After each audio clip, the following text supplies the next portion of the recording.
Welcome back to Perkins Pipes. I got the American flag hat on and the Mark Tinsky American-made 2024 Pipe Cottage commemorative pipe. And if you've been watching this channel for a while, then you're probably going to guess what we're going to talk about, because I've worn the same hat and used the same pipe for 2 other episodes on this topic or related to this, and bringing it out again. What are we talking about? Let's get this guy lit. Let's get to talking. I'm talking about The West Wing. The television show ran in the early 2000s, the workplace drama set in the West Wing of the White House. And there's one particular scene in a particular episode I want to talk with you about in this video.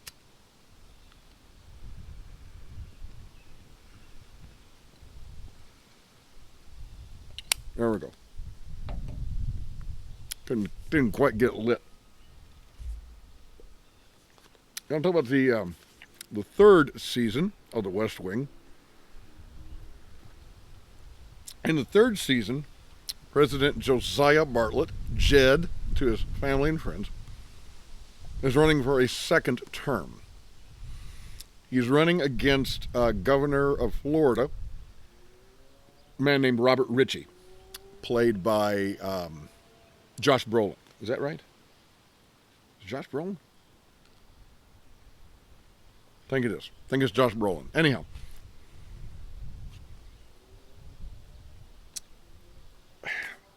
there's a scene where the president and his opponent, Governor Ritchie, turn up at the same social event. It's a performance of something called the Wars of the Roses. It's Shakespeare plays that have kind of been stitched together and so forth. It's during the intermission. They both walk out and they run into each other. They take a moment to talk, and they don't see eye to eye on anything.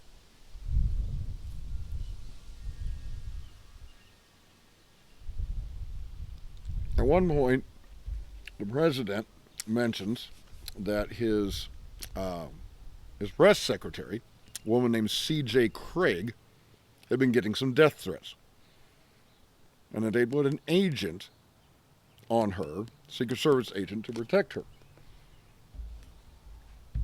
And that the Secret Service agent had recently been killed. He'd walked into a robbery.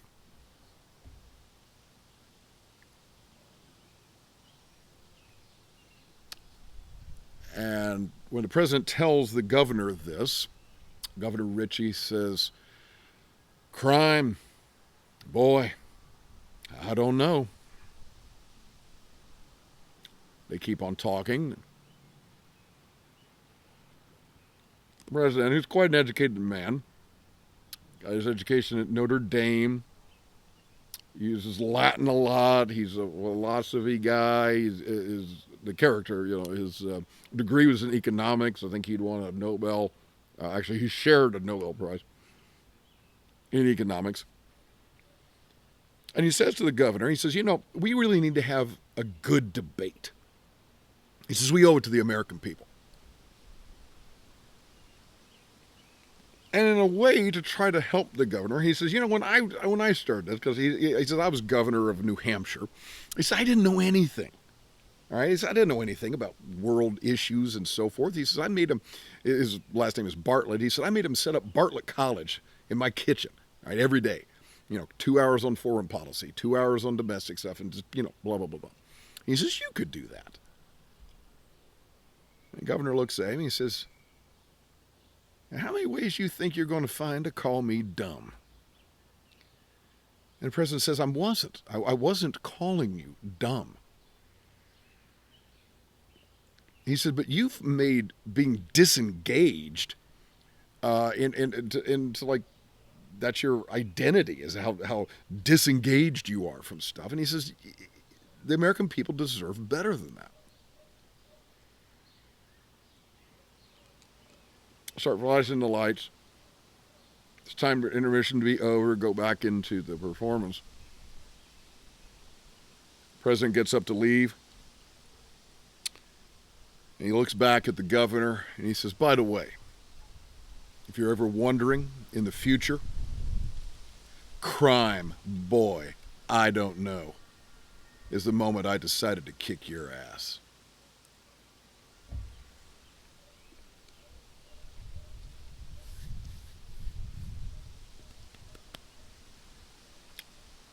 We want our leaders to have answers. We want our leaders to have solutions. In other words, why are you running for office? Right? If your sole response is crime, boy, I don't know, then maybe do something else. Because as President of the United States, quite frankly, if he was the governor of a state, he should have an answer to that. What are you going to do about crime? What are you going to try to do about that? And yes, I realize as individual responsibility, people should, commit crimes. That's on them. I get that.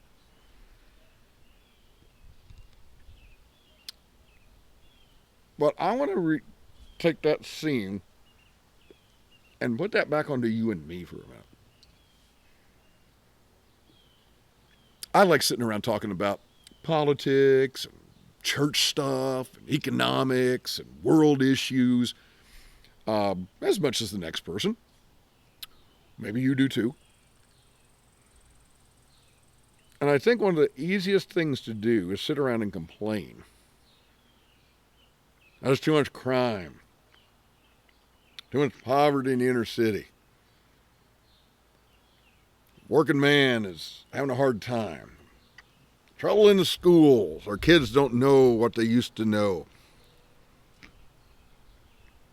Prices are up and quality of life is down. And we sit around and it's not when we identify the problems.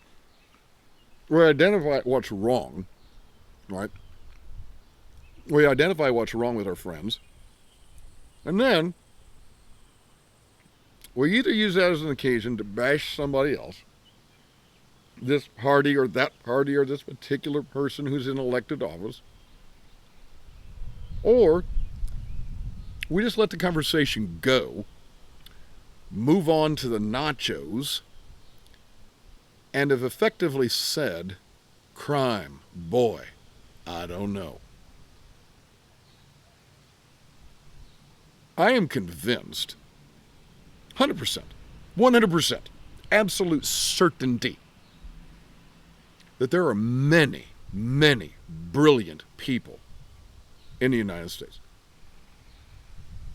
Indeed, in every country.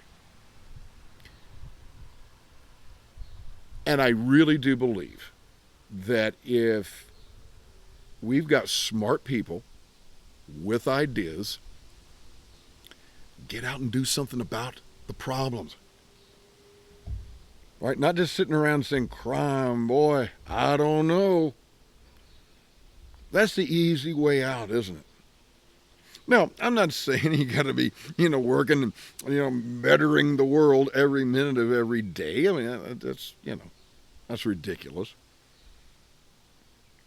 And, sitting around jawboning about the problems of the day, it's a pretty good parlor game to play. Right? We all enjoy it. I got nothing wrong with that from time to time. But I would argue that we all have something to offer to make things better rather than just the wringing of our hands. I've touched on this topic before. Now, maybe you're not going to run for president of the United States. Maybe you're not going to run for Congress. On the other hand, maybe you should. Maybe you've been contemplating a run for public office. Maybe at the federal level, maybe at the local level or state. Maybe this video is the thing that's going to get you moved off the dime to do it. Or maybe it's helping down at the local shelter, homeless shelter. Maybe it's helping with an after-school reading program at the local elementary school or at the library and reading to kids. Maybe it's volunteering at your church's food pantry or whatever ministry your church has going on. Friends, I know 100% without doubt. You know how I know this? You know how I know there's at least some people out there that have the ability to do this? Because you guys make the best comments on my videos. That alone tells me we've got great people out there. So, admittedly, the president used a naughty word, but I think in terms of the character, it kind of got his goat. For somebody who's going to run for president to make a lame comment like that, he says, you know what? That's the moment right there I decide I'm going to beat you. I'm going to win this election. Because if that's the best you've got to offer, that's not good enough. And for that, I'd have to agree with President Bartlett. So, once again, I asked this question when I've done these episodes before. Do you know The West Wing? Do you know this show? Do you like it? What do you think of it? Do you know that episode I'm talking about?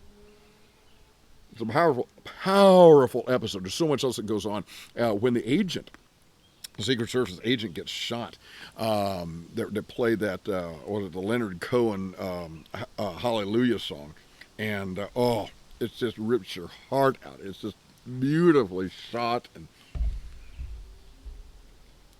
tragedy told poignantly and well. Folks, I'm going to finish the rest of this pipe. And I don't know.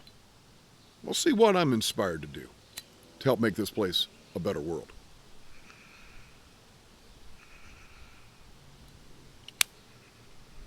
Don't think about it. Don't think about it. Which is why we need at times to do, as Malcolm Guite says, these little things in order at last to do nothing. And really, it's while we're doing the nothing that we get to thinking. And that is a great something. As I like to say in Latin, Marva ago ut tandem nihil agam. Have a wonderful day.